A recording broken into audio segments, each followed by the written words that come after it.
সুপ্রিয় দর্শক শ্রোতা, আসসালামু আলাইকুম। ইতিপূর্বে আমরা কিন্তু সকালে রওনা দিয়েছি হরিপুর ব্রিজের উদ্দেশ্যে। আমরা কিন্তু হরিপুর ব্রিজ চলে এসেছি। আমাদের নৌকাটা কিন্তু রয়েছে, নৌকাটা এখানে রাখা হয়েছে।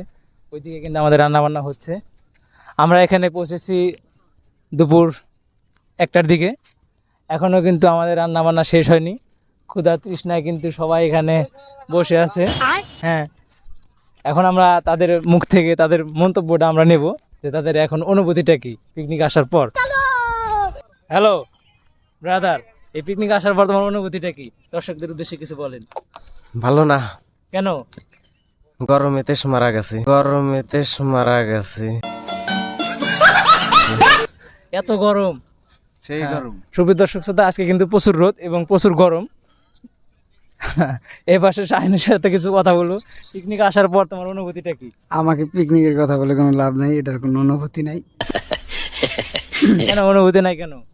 যে গরম আর যে রোদ, এর ভিতরে কোনো মানুষ পিকনিক করে? এখন বাজে কয়টা বাজে রে? এখন কয়টা বাজে দেখো তো?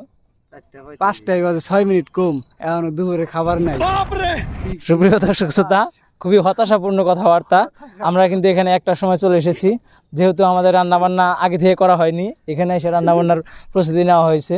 এখন প্রায় 5টা বাজে, কিন্তু আমাদের এখন দুপুরের কোনো খাওয়া হয়নি। এখন সেকান্দার কাকা এই পিকনিকের উদ্দেশ্যে মূল্যবান কিছু বক্তব্য দেবেন। আপনার অনুভূতিটা কি পিকনিক আসার পরে? আমার অনুভূতিটা হলো যে পিকনিকে আসছি, আসার পরে ব্রিজের উপরে অনেক ফটো মটো উঠছি। এখন খুবই ক্লান্ত, কারণ দুপুরে এখনো খাইতে পারিনি। কয়টা ফটো তুলছেন? তুলছি 15-20টার মতো। হ্যাঁ, ক্যামেরা দিয়ে তুলছেন না ফোন দিয়ে তুলছেন? না, ফোন দিয়াই। ক্যামেরা তো ধোকা পাস, খালি টাকা নেয়। ফটো আমার ফোনের দিনও খারাপ হয়। তাইলে তো আপনার ফোন কি, আপনার তো মন আজকে ফুরফুরা একদম।